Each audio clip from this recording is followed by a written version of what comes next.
तुम्हारा अन्नदाता, पग पग पर है संग तुम्हारे अन्नदाता। लहू किसानों का बन के पसीना सींचता है धरती का सीना। मेहनत का तेरी हक दिलवाने, नई तकनीक नई खोज बताने।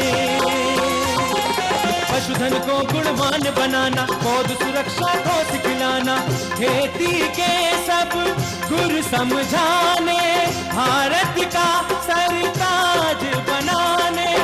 आठों पहर है संग तुम्हारे अन्नदाता,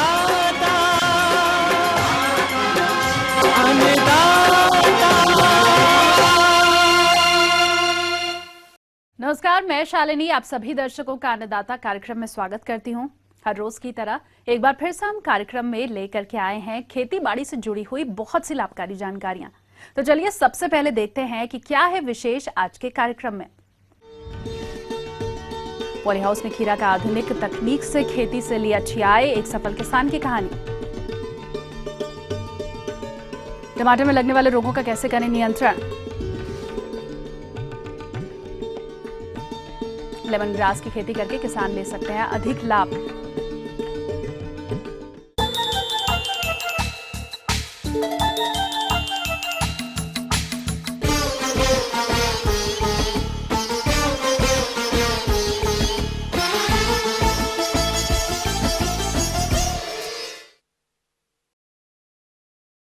हमारे राज्य में खीरा की खेती तो बहुत से किसान भाई करते हैं और लाभ भी कमाते हैं, लेकिन कुछ किसान ऐसे भी हैं जो पॉली हाउस के अंदर पॉली बैग में खीरा की खेती करके अन्य किसानों की तुलना में लगभग दोगुना लाभ कमा रहे हैं। इन्हीं में से एक हैं मध्य प्रदेश जिला रतलाम करमदी गांव के प्रगतिशील किसान भगवती लाल पंवार, जिन्होंने पॉली बैग तकनीक को अपना करके खीरा की खेती से बहुत अधिक लाभ कमाया है। तो आइए चलते हैं उनके पास और जानते हैं खीरा की सफल खेती की कहानी उन्हीं की जुबानी। कि पार्थिनो कार्तिक वैरायटी जो पॉली हाउस के अंदर लगती है उसको चयन करके उसको लगाया है। और मैंने भी महाराष्ट्र के समृद्ध किसान जिनके द्वारा देख के और ये चीज़ करने की सोची और ये लगाया है। ये थोड़ा हट के है, पॉली बैग के अंदर मैंने खीरा लगाया है। ज़मीन से हट के जमीन ग्रसित जो रोग होते हैं उनको देखते हुए हमने पॉली बैग के अंदर कोकोपीट के अंदर लगाया है। इस किसान ने पॉली हाउस में पॉलिथीन बैगों के अंदर कोकोपीट का प्रयोग करके ड्रिप विधि से खीरा की फसल लगाकर अभी तक कितना उपज प्राप्त की है तथा आने वाले समय में इन्हें खीरा का और कितना उत्पादन मिल सकता है, साथ ही साथ खीरा की खेती में लागत खर्च को काटने पर कितना शुद्ध लाभ प्राप्त होगा, आइए जान लेते हैं इसी किसान से। पॉली हाउस के अंदर खीरा लगाने का जो एक खर्च की बारे में बात करूं तो पॉली हाउस तो मेरा पूर्व से बना हुआ है। ये मेरा एक स्थायी इन्वेस्टमेंट है। इसकी जो ड्रिप की बात करें तो वो भी मेरे स्थायी इन्वेस्टमेंट है। लेकिन खर्च मेरा शुरुआत होता है तो एक तो पॉलीथीन बैग होता है, उसके अंदर जो कोकोपीट डाला है वो, और सीड बीज की बात करें बीज, ये तीन चीज़ लगी। उसके बाद में फिर खाद के बारे में बात करें तो खाद इसमें जो देना रहा, कुछ दवाइयों का उपयोग हुआ। इसकी जो मेरे 2500 पौधे हैं, इसकी कुल एक पौधे के ऊपर जो लागत लगी है वो 25 रुपये के लगभग है। और टोटल खर्च की बात करें तो 62,500 का मेरा खर्च हुआ है। और प्रोडक्शन के बारे में मैं बात करूं तो अभी तक 5 टन मैंने इस पे से उत्पादन ले चुका हूं। और अभी जो अवस्था दिख रही है उसमें मुझे 1 टन के लगभग उत्पादन मिल सकता है मुझे। तो कुल बताएं तो 6 टन के लगभग मेरा उत्पादन हो जाएगा। मेरे इसके भाव के बारे में बात करूं तो करीब मुझे 17, 18, 19, 20, 21, 22, 23 रुपए किलो तक भी मुझे मिला। तो एक एवरेज की बात करें तो 20 रुपए किलो का एवरेज मैं मानता हूं, जिससे मेरा यदि 6 टन भी मेरा माल हुआ तो 1,20,000 के लगभग मेरा टोटल अर्निंग होगी। उसमें से यदि मेरे खर्च की बारे में बात करूं तो 62,500 के लगभग मेरा खर्च हुआ। तो आज मुझे बाकी का 57,500 के लगभग मेरा शुद्ध मेरा मुनाफा होगा इससे। किसान भाइयों, खीरा की फसल से इतना अच्छा उत्पादन प्राप्त करने के लिए इस किसान ने पॉलिथीन बैगों के अंदर कोकोपीट का प्रयोग करके ड्रिप विधि से खीरा की बुवाई कैसे की और उर्वरकों का संतुलित मात्रा में प्रयोग करते हुए सिंचाई प्रबंधन तथा खीरा की बेलों को सहारा किस प्रकार से दिया, आइए जानते हैं। मैंने इस पौधे को नर्सरी के अंदर ही मतलब पाली हाउस के अंदर ही इसकी बीज को ट्रे के अंदर डाला। ट्रे में डालने के बाद में इसका पौधा तैयार करके तब तक मैं इसकी सारी तैयारी बैग भरने की और ये अंदर का तार वगैरह ऊपर जो लगाने का, तार बांधने का, ये सारे सिस्टम की तैयारी करता रहा जब तक पौधा तैयार हुआ और हमारे इधर की तैयारी कंप्लीट हो गई। सीधे उस पौधे को इसके अंदर हमने ट्रांसप्लांट किया। इस शुरुआत में पौधे को लगाया, जब वो एक अवस्था तक पहुंचा फिर हम लोगों ने उसको एक प्लास्टिक के क्लिप से ऊपर से जो धागा हम लोगों ने लटका रखा है उसके सहारे उसको फिर बेल को हमने धीरे धीरे इसके ऊपर चढ़ाना की कोशिश करी और धीरे धीरे चढ़ता रहा। और आज की कंडीशन में करीब 12-13 फीट के लगभग अभी पौधा मेरे पास है। मेरी लाइन से लाइन की दूरी 2.5 से 3 फीट के लगभग है और एक पौधा दूसरे पौधे से करीब 1 फीट की दूरी पे है। पूरे इसमें एक लाइन के अंदर 50-60 पौधे हैं, किसी लाइन में 55 है, किसी में 60 है। थोड़ा आगे पीछे डिस्टेंस होती है उस हिसाब से 50-60 पौधे एक रो में हैं। करीब 40 रो के लगभग है मेरी। सिंचाई प्रबंधन की बारे में बात करें तो सर मैंने एक यहाँ पर टैंक बना रखा है हाइट पर, उससे हम लोग ड्रिप सिस्टम द्वारा इसको पानी देते हैं। सिंचाई तो सर सुबह और शाम दोनों समय इसमें मतलब ये समझ लीजिए 250-300 ग्राम पानी सुबह चला जाना चाहिए, 250-300 ग्राम पानी शाम के वक्त देते हैं। खाद की बात करें तो हम लोग 4-5 दिन के अंतराल में एक बार इसमें खाद देते हैं। तो वेंचुरी सिस्टम लगा रखा है, उस वेंचुरी के द्वारा हम लोग इसके अंदर खाद देते हैं। शुरुआती दिनों में हम लोगों ने इसको जब पौधा लगाया था उसके 8 दिन बाद इसमें हम लोगों ने 22 और हुमिक का डेंचिंग किया था।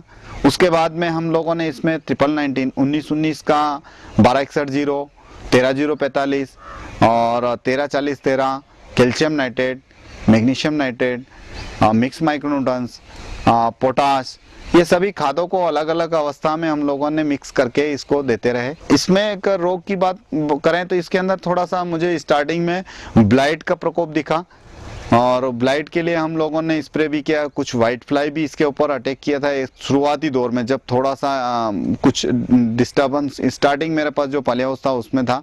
एसिटामाप्राइड है, एसीफेड है, एक्टारा है, इन छोटे मतलब हल्के केमिकलों का उपयोग करके हम लोगों ने रोग प्रबंधन किया।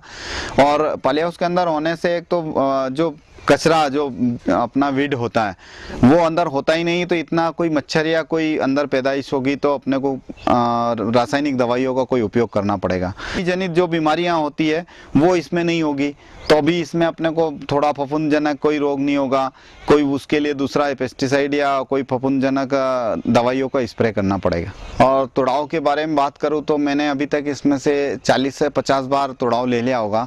हर 1-2 दिन में इस पे तुड़ाव आता रहता है। आज भी जो मैंने तोड़ा है वो करीब 1 क्विंटल के लगभग का है। तो किसान भाइयों, मैंने जो पाली हाउस के अंदर जो खीरा लगाई है इस तरह से हर किसान भाई इसको लगा सकता है और एक नई तकनीक का खेती करने का उसे भी अवसर मिलेगा।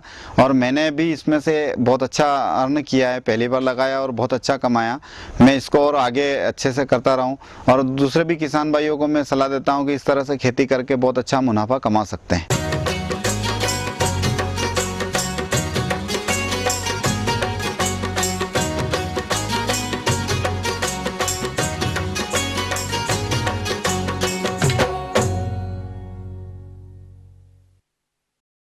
किसान भाइयों, प्रदेश के कुरुक्षेत्र जिले को टमाटर उत्पादन के लिए बेहतर माना जाता है, लेकिन इन दिनों यहां पर टमाटर उत्पादक किसान परेशानी में जी रहे हैं क्योंकि बारिश और मौसम के उतार चढ़ाव फसल से अनेक रोगों का प्रकोप हो गया है, जिसके कारण टमाटर की फसल को काफी क्षति पहुंची है।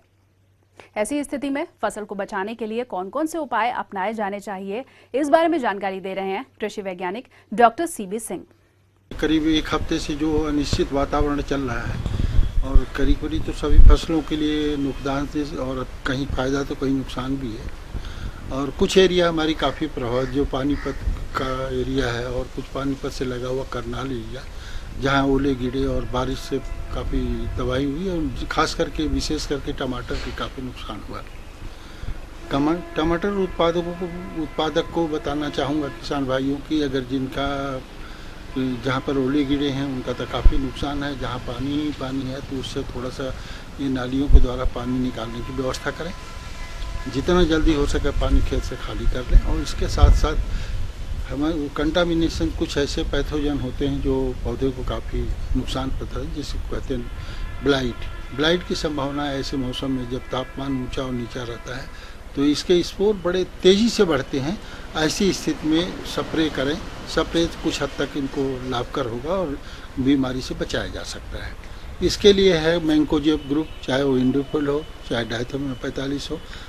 1 किले के लिए बता रहा हूँ, 500 ग्राम ये इंडोफिल 45 और करीब 200 लीटर पानी, 200 से 150 लीटर पानी का घोल बना करके। और खासकर इस बात का ध्यान रखें कि अभी भी कोई वातावरण का और मौसम का बड़ा अजीब सा चल रहा है, ऐसी स्थिति में स्टीकर जरूर मिलावें, यानी पत्तियों पर ठहराव होने के लिए चिपचिपा सा पदार्थ होता है, चाहे आइटोन हो चाहे ट्राइटोन हो चाहे सैंडोवीट हो। ये लेकर के इनका घोल जो 200 लीटर पानी में 500 ग्राम आपका इंडोफिल हो, डायथोमेन 45 जो मैंकोजेब ग्रुप है, इनका सलूशन बना के इसको स्प्रे कर दे तो इससे कुछ हद तक बचाव हो सकता है। तो किसान भाइयों, इन रोगों के नियंत्रण के लिए आप मैंकोजेब दवा 2 ग्राम प्रति लीटर पानी की दर से घोल बनाकर छिड़काव करें। तो ये थी कुछ उपयोगी जानकारियां। अब लेंगे एक छोटा सा ब्रेक, जल्द हाजिर होंगे।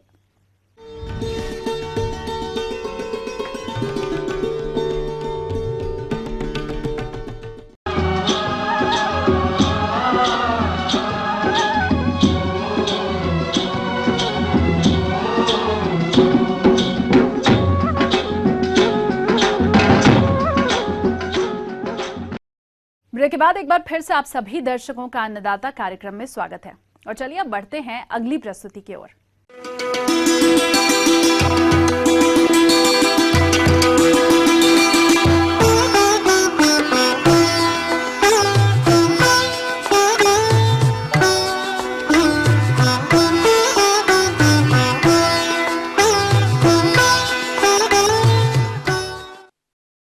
किसान भाइयों, कृषि से अगर लाभ प्राप्त करना है तो परंपरागत फसलों के साथ साथ आधुनिक तरीके से फल, सब्जी और फूल औषधीय फसलों की खेती करनी होगी, तभी आप कृषि से लाभ ले सकेंगे। इसी के तहत आज हम औषधीय फसलों के तहत लेमन ग्रास की बात करें तो इसकी खेती करके किसान अधिक लाभ ले सकते हैं। इसीलिए जो किसान इसका रोपण करना चाहते हैं वो इसकी किस तरह से रोपाई करें, इस बारे में विस्तार से बता रहे हैं एक विशेषज्ञ डॉक्टर DS नेगी।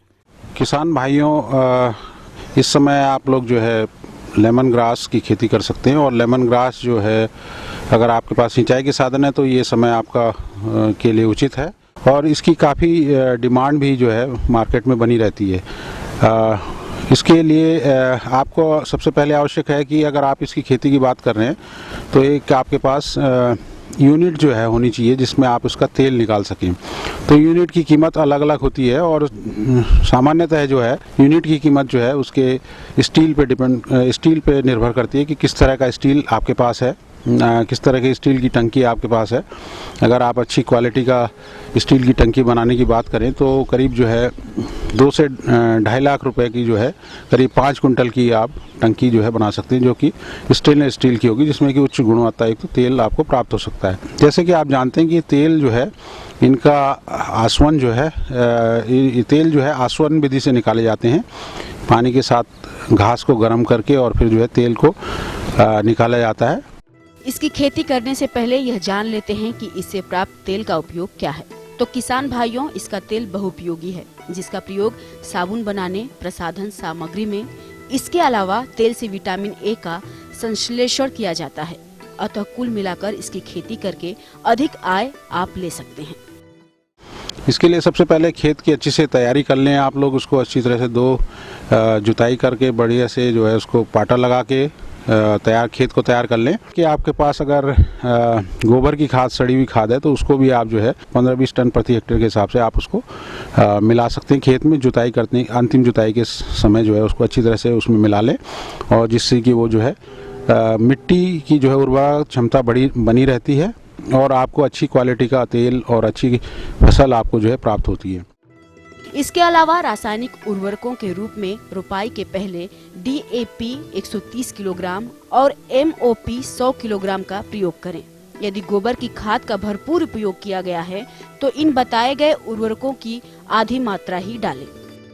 और जो पुराने पौधों से स्लिप जिनको हम बोलते हैं उससे इसका प्रसारण होता है, उससे इसका खेती की जाती है।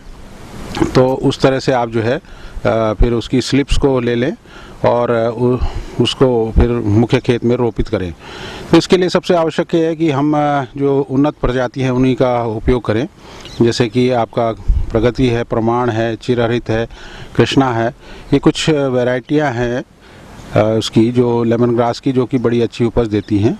तो उसको आप लगा सकते हैं और लगाने के लिए खेत को अच्छी तरह से ये देख लें कि आप उसमें अगर नमी की मात्रा कम है तो पहले से उसमें खेत में पलेवा कर लें और पलेवा करने के बाद जो है खेत की तैयारी करें। उसके बाद लगाने के लिए जो स्लिप्स हैं आपकी, जो जड़ युक्त कलमें हैं, उनको जो है आप लगा लें। और उसको जो है लगाने के लिए सबसे बढ़िया ये है कि आप जो है 30 से 45 सेंटीमीटर जो है रो टू रो, लाइन से लाइन की दूरी, और जो है 30 सेंटीमीटर करीब जो है पौधे से पौधे की दूरी आप उसमें रखें। तो इसमें क्या होता है कि फिर आप जो है धीरे धीरे पौधे बढ़ते हैं और उसमें फिर कल्ले निकलने शुरू होते हैं और वो फिर कल्ले बड़े होते जाते हैं और काफ़ी जो है जब बड़े कुछ दिनों बाद जो है करीब 4-5 महीने बाद जो है आप जो है उसकी कटाई कर सकते हैं। जैसे मैंने कहा कि खेत में लगाने के बाद जो है 4-5 महीने बाद आपकी फसल जो है काटने लायक हो जाती है और उसकी आप जो है करीब जो है 15 सेंटीमीटर ऊपर से ज़मीन से उसकी कटाई करें। और कटाई करने के बाद जो है जो आपका जो पत्तियां निकलती है उसका फिर जो है 4-5 घंटे के अंदर आप जो है आसवन कर लें। आसवन के बाद जो तेल आपको प्राप्त होगा उस तेल को आप जो है अच्छी तरह से जो है या तो स्टील के बर्तनों में भर के रख दें या आपके कांच की बोतलों में भर के रखें और इस तरह से भर के रखें कि उसमें जो है पूरा का पूरा जो आपका बर्तन है वो भरा रहे और उसमें हवा जाने की जगह ना हो। और उसको फिर अच्छी तरह से जो है सूखे स्थान पर और जहाँ पे जो है नमी की मात्रा ना हो, इस तरह से उसको स्टोर करके आप रख सकते हैं और जब आपका बाज़ार में भाव अच्छा होता है उस समय आप उसको बेच सकते हैं। तो इस तरह से जो है इसकी जो है अगर आप एक बार लेमन ग्रास को अगर खेत में स्थापित कर दें तो आप 5 साल तक जो है उससे कटाई करके तेल ले सकते हैं और साल में जो है करीब करीब जो है अगर यहाँ की बात करें तो 3 कटाई तक भी आप ले सकते हैं। तो इस तरह से आपको लगभग जो है करीब 2 से लेकर 250 किलो तेल प्रति हेक्टेयर प्रति वर्ष आपको जो है प्राप्त हो जाएगा और जिसका कि बाज़ार में भी भाव आजकल अच्छा है, करीब 800 से लेके 1000 रुपये किलो के हिसाब से आपका जो है तेल बिक जाता है। तो सबसे बड़ी बात है इस तरह की खेती करने, लेमन ग्रास की खेती करने में, एक तो जैसे आपने देखा होगा नील गाय है, सुअर है, ये तमाम तरह के जो जंगली जानवर हैं इन जो फसलों को नुकसान पहुँचा रहे हैं वो इन फसलों को नुकसान नहीं पहुँचाते क्योंकि इनमें गंध की मात्रा होती है, इसलिए जो है इन फसलों को कोई नुकसान नहीं पहुंचता। और एक बार लगाने के बाद सबसे बड़ी बात है कि 5 साल तक आपको एक खेत में रहेगी आपकी जो है लेमन ग्रास और उसमें आपको जो है फिर तमाम बीच बीच में जो है निराई गुड़ाई हर जैसे आपने पहली कटाई की तो उसके बाद आपको एक गुड़ाई करने की आवश्यकता उसमें पड़ती है कि नाइट्रोजन की मात्रा को 3 भागों में हर कटाई के बाद आप दें उसको। जैसे 3 कटाई करते हैं तो 3 भागों में आप नाइट्रोजन को बांट लें। रही कीड़े बीमारियों के बाद इसमें कोई कीड़े बीमारी नहीं लगती। ज़्यादातर हमने देखा है कि जो फसलें हैं जो सुगंधित फसलें या जो सगंध फसलें हैं इनमें जो है क्योंकि इसमें गंध युक्त पदार्थ होते हैं इनके पत्तियों में तो इनमें कोई कीड़े बीमारी अक्सर नहीं लगते, तो इसमें कीड़े बीमारी का कोई खास प्रकोप नहीं होता। इसके साथ ही साथ जो है पानी की मात्रा भी इनमें कम लगती है। शुरू में जब आप एस्टेब्लिश करेंगे, जब स्थापित करेंगे उस समय पानी की आवश्यकता है। उसके बाद अगर पानी आप पे ना भी हो और कम मात्रा में भी आप दें तो इसमें ये फसल बनी रहती है और इसका उत्पादन ठीक रहता है। तो इस तरह से अगर आप उसकी खेती करें तो उससे लेमन ग्रास से आप अच्छा आमदनी ले सकते हैं। एक नज़र डाल लेते हैं इससे मिलने वाली उपज पर। तो जैसा कि आप जानते हैं कि इस फसल की रोपाई के बाद 5 वर्ष तक इससे उपज ली जाती है और प्रत्येक वर्ष 2 से 3 कटाइयां प्राप्त होती हैं। यदि प्रति हेक्टेयर तेल उत्पादन की बात करें तो पहले वर्ष 100 से 150 किलोग्राम तेल प्राप्त होता है और उसके बाद प्रति वर्ष 200 से 250 किलोग्राम तेल का उत्पादन होता है। आगे और भी हैं कुछ रोचक जानकारियां, पर यहाँ पर रुकेंगे एक और ब्रेक के लिए, जल्द हाजिर होंगे।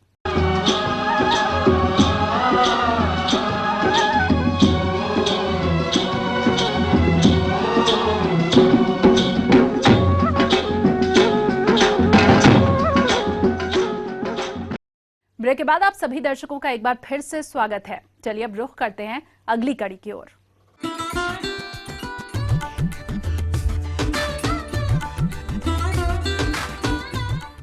अन्नदाता हेल्पलाइन निशुल्क फोन संपर्क सेवा के माध्यम से आपके द्वारा पूछे गए कृषि से जुड़े हुए प्रश्नों में से एक या फिर दो महत्वपूर्ण प्रश्न को हम अपने कार्यक्रम में शामिल करते हैं और इसी के तहत आज का चयनित प्रश्न और उसका जवाब इस प्रकार है। अन्नदाता निशुल्क फोन संपर्क सेवा के माध्यम से पूछे गए प्रश्नों में से आज हमने जिस प्रश्न को कार्यक्रम में शामिल किया है उसे पूछा है ग्राम धर्मशाला जिला कांगड़ा के कृषक पवन शर्मा ने। यह भिंडी की वैज्ञानिक तकनीक से खेती के बारे में जानकारी चाहते हैं। तो पवन शर्मा जी, आपकी जानकारी हेतु प्रस्तुत है कार्यक्रम का यह अंश।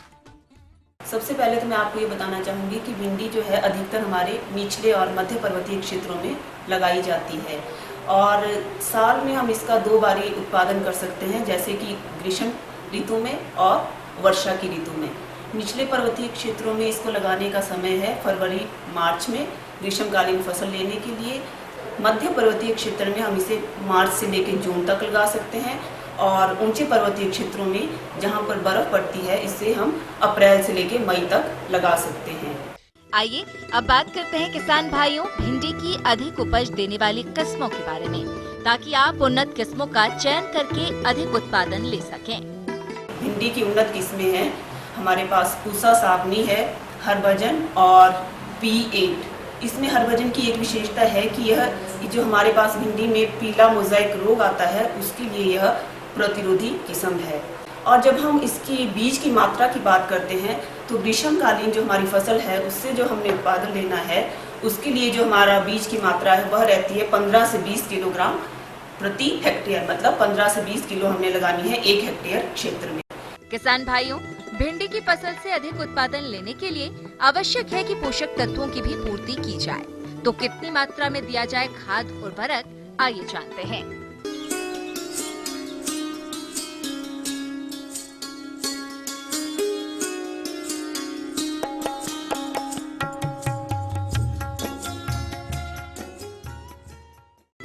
किसान भाइयों, भिंडी की सबसे अच्छी बुआई विधि है द्विपंक्ति, क्योंकि इस विधि से बुआई करने से पानी की बचत के साथ साथ कृषिगत कार्यों को करने में आसानी होती है। इसके अलावा जब हम इसकी दूरी की बात करते हैं, फसल के अंतर की बात करते हैं, तो हमें बिजाई जो करनी है वो पंक्ति में करनी है और जो इसका दूरी है पंक्ति में वो होनी चाहिए 45 से लेके 60 सेंटीमीटर और पौध से पौध की जो दूरी है वो कम से कम आपकी 15 सेंटीमीटर होनी चाहिए। जब आपका बीज अंकुरित होने लगे तो आपने ये ध्यान रखना है कि जहाँ पर आपका बीज निकला नहीं है वहाँ पर आप दोबारा भी उसमें बीज को लगा सकते हैं, बो सकते हैं। उसके अलावा अगर आपकी जब बीज निकल आया है तो अगर आप समझते हैं कि घनी आपकी पौध निकल आई है तो आप उसमें बिरला भी कर सकते हैं और उचित दूरी पे पौध निकाल सकते हैं। इसके बाद अगर हम बात करें निराई गुड़ाई और सिंचाई की, तो इसमें आपने ये ध्यान रखना है कि जो हमारी ग्रीष्मकालीन की फसल है उसमें कम से कम 2 या 3 बार हमारी जो निराई गुड़ाई है वो पर्याप्त है। भिंडी में किसान भाइयों, हमने ये देखा है कि सबसे ज़्यादा जो समस्या आती है वो कीट है, एक जिसको हम बीटल बोलते हैं, उसकी समस्या आती है। और ये जो कीट है ये फलों जो हमारे पत्ते हैं उनका रस चूसता है और उसमें काफ़ी छेद कर देता है, जिसके कारण जो हमारे पौधे की जो बढ़वार है वो रुक जाती है और जो हमारी उपज है वो कम हो जाती है। इसके प्रबंधन के लिए आपने क्या करना है कि हमारे पास एक कीटनाशक दवाई आती है जिसे हम कार्बेवेल बोलते हैं। इसका 1.5 से 2 ग्राम प्रति लीटर के हिसाब से छिड़काव करना है। इससे आपका जो कीट है उसकी जो संख्या है वो कम होगी और जो आपके पौधे की ग्रोथ है वो अच्छी होगी। परंतु इसमें आपने सावधानी ये रखनी है कि जब आप इसका छिड़काव करें उसके कम से कम 10 दिन तक या 10 से या 14 दिन तक आप उसमें से फल ना तोड़ें। अब आती है फसल की तुड़ान की बारी। जब हमने फसल को तोड़ना है तो आपको ये ध्यान रखना है कि जो हमारी फल है, जो हमारी भिंडी है वो मुलायम होनी चाहिए, वो सख्त नहीं होना चाहिए, अदरवाइज उसकी जो बाज़ार में कीमत है वो कम हो जाएगी। और जब आपने तुड़ान करना है तो इस बात का ध्यान रखना है कि उसको आप चाकू से ही काटें, या क्योंकि अगर हम उसको हाथ से काटेंगे तो हमारा जो पौधा है उसको नुकसान होगा और जो आपने दूसरी फसल उससे लेनी है उसमें आपके कमी आएगी। तो इस बात का आप ध्यान रखिए कि जब आपने तुड़ाई करनी है तो उसको ध्यान रहे कि आपके जो पौधा है उसको नुकसान ना पहुंचे और ध्यान चाकू से ही उसको काटें।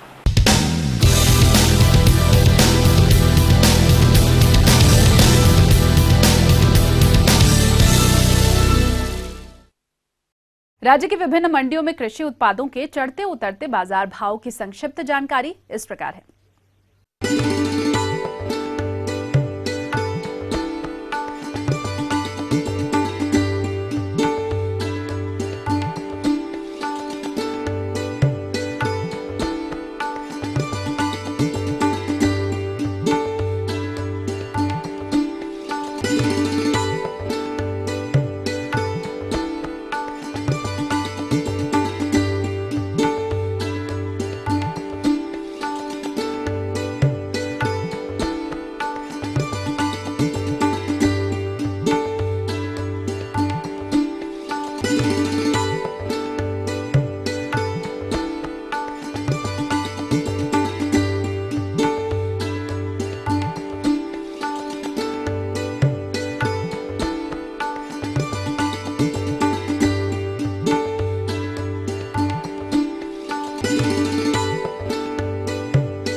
और आइए अब देखते हैं कल दिखाए जाने वाले कार्यक्रम की मुख्य झलकियां। अधिक फलन के लिए आम के बाग में किए जाने वाले जरूरी प्रबंधन उपाय, टपक एवं बौछारी सिंचाई पद्धतियों का महत्व और इसकी प्रयोग विधि। हम ये उम्मीद करते हैं कि आज का कार्यक्रम आप सभी दर्शकों के लिए उपयोगी रहा होगा। किसान भाइयों, अन्नदाता आपकी सेवा के लिए संकल्परत है। कृषि संबंधित समस्या और सुझावों के लिए आप हमें इस पते पर संपर्क कर सकते हैं। प्रोड्यूसर अन्नदाता, ETV Haryana Himachal Pradesh, Ramoji film city Hyderabad 501512। साथ ही आप हमें ईमेल भी कर सकते हैं। हमारा ईमेल आईडी है annadaata@hp@etv.co.in। इसके अलावा आप हमें निःशुल्क हेल्पलाइन नंबर 180010845999 पर सोमवार से शनिवार सुबह 10 से शाम 4 बजे के बीच संपर्क कर सकते हैं। तो फिलहाल अन्नदाता की पूरी टीम को इजाजत दीजिए। कल फिर से इसी समय आपसे मुलाकात होगी कृषि संबंधित कुछ और महत्वपूर्ण जानकारियों के साथ। नमस्कार।